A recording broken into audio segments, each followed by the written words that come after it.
निवडणूक अर्जाच्या वादातून राजकीय संघर्ष, भाजप आणि राष्ट्रवादीचे कार्यकर्ते आमने सामने।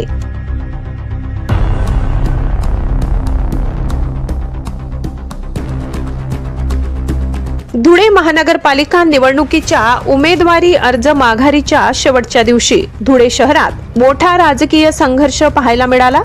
प्रभाग क्रमांक 5 मध्ये भाजप आणि राष्ट्रवादी अजित पवार गट पक्षाचे कार्यकर्ते एकमेकाशी भिडल्याची घटना घडली। रामनगर परिसरातील निवडणूक कार्यालयाजवळ अर्ज मागे घेण्याची प्रक्रिया सुरू असताना दोन्ही गटात जोरदार वाद झाला। राष्ट्रवादीचे उमेदवार रमेश बोरसे यांनी आरोप केलाय की राजकीय वादातून त्यांच्यावर जीवघेणा हल्ला करण्याचा प्रयत्न झालाय। या संघर्षात दोन्ही बाजूचे लोक जखमी झाले असून यात गोळीबार झाल्याची ही प्राथमिक चर्चा आहे।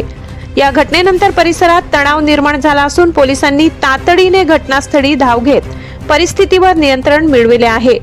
रमेश बोरसे यांनी या संपूर्ण प्रकरणाची उपमुख्यमंत्री अजित पवार यांनी दखल घेऊन कायदेशीर कारवाई करण्याची मागणी केली आहे। सध्या पोलीस या प्रकरणाचा सखोल तपास करत असून निवडणूक परिसरात कडक पोलीस बंदोबस्त तैनात करण्यात आलाय। ब्युरो रिपोर्ट धुळे, सहसंपादक अनिल बोराडे। काय घटना झालेली बोला। माझे नाव रमेश बोरसे, मी वार्ड क्रमांक 5 मधून उमेदवारी करते, प्रभाग ड भागातून। आणि राष्ट्रवादी काँग्रेसकडून मला उमेदवारी मिळाली आहे। दादागिरी करून हे लोकांनी मागे घ्या, सगळीकडे दादागिरीचा प्रस्ताव, ही लोकशाही शिल्लक राहिलेली नाही। मला हाताला आणि पायाला सागर कांबळे या व्यक्तीने कोयदा मारलेला आहे। त्याची गाडी एक विनोवा गाडी त्याच्यापाशी, त्या गाडीमधून कोयता काढताना त्या भागात CCTV सुद्धा आहेत।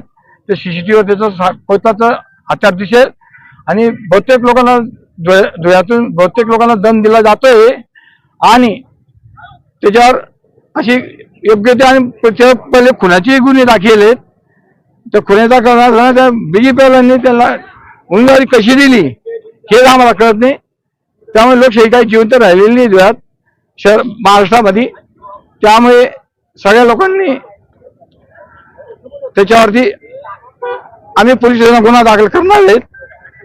बस मी मांदी अजित पवार गटातून उमेदवारी करतोय आणि त्यासाठी अजितदादांनी उपमुख्यमंत्री माननीय उपमुख्यमंत्री मंत्र्यांनी त्या गोष्टीची दखल घ्यावी ही नम्र विनंती।